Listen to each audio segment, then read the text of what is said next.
Hi members, welcome to the third instalment of our video with our course tour with our course architect, Mr. Harley Kruse. We're over here now on hole number 17, a very strategic hole and famous hole, Harley, obviously with the bunker in the middle of the fairway, and I'm sure a lot of members are wondering what's actually going to take place. So talk us through a little bit behind your thinking of the changes we're going to make here. We've already made some at the green, as I'm sure everyone's seen, but here in the fairway, in particular this middle pot. Talk us through it, Harley. Yeah, well actually before we get to the pot, the bunkers right side of the green have come up really, really well. Very happy with how they've come up, and again that's an area where we'll probably take the fairway out a bit wider up there to allow balls roll and roll through there. But back to the middle here, the idea is to fill in the left side of the pot bunker on the left here, that little bay that you see sticking out on the left side, and make more turf through there for those who are negotiating through that area. But offsetting that and just basically giving a bit more turf in the landing area is further up, another sort of 15-20 metres up on the left side of the hole, is to put a bunker into the left bank, raise the left edge of it, which will actually help us perhaps hide the car path visually a bit off the tee as well. But put a bunker on the left side, have some danger out there, because really the left side of the hole is really where you want to be to make your shot up into the green from this side rather than the right. So to have the trouble on the left, I think achieves a few things for us, and we'll get a better hole and a bit more user friendly through the middle here, but put the danger up on the left more.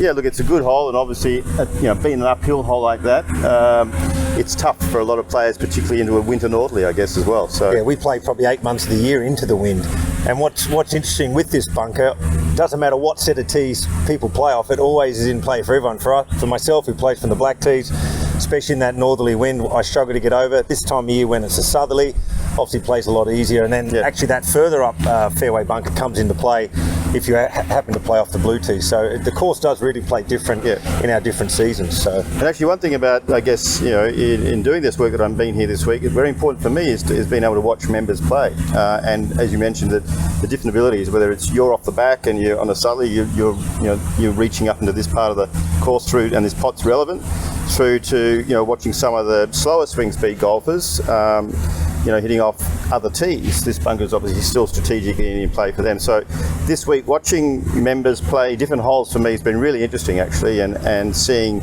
how they play, where the ball goes, where the ball doesn't go, and how we can tweak and adjust things beyond just the bunkering this week. Of course, we've also been, while I'm here on site, playing around with some of the mowing lines and looking to ease things out a little bit, again to let the ball roll away from things, as well as just making things, just tying a bit more visually and broaden the course, and again make it a bit more interesting. Over time, courses tend to get narrow, don't get wider.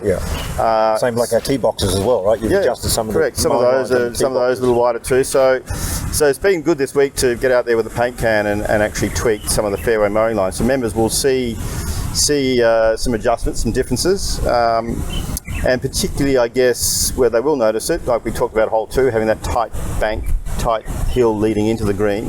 We're going to have other areas where there's mown areas that are much tighter around greens, but you're going to see balls roll away. Like hole 4, for instance, that you just did last week. Yeah, correct. And even back right of 13th green, where the green tilts off down to the hollow out the back, instead of the ball getting caught up in the short rough, we mow that tight now, and the ball will be rolling away, and you'll be 10 or 15 metres away from the green, and you'll be down low with a different shot. So they're the sort of ways that we can make the short game play, whether you're a putter off the green, whether you're just bumping and running it with a 7-iron or using a wedge. That's a sort of decision to make, and a difficult decision to make, and be able to pull off that short game shot making on tight lies. So if we can make a bit more interest, a bit more fun with the mowing lines, that's something we've also done this week, apart from just bunkers. So yeah, no, it's been great having you here. We want to thank you for coming up. You go on Friday. I hope the members that have seen him out in the course, you'll see him out sitting strategically to see what to do with the changes out there. So I really hope you've enjoyed this little series with our course architect, Mr. Harley Kruse, and I hope you're really going to enjoy the changes of the course once it's all complete in October.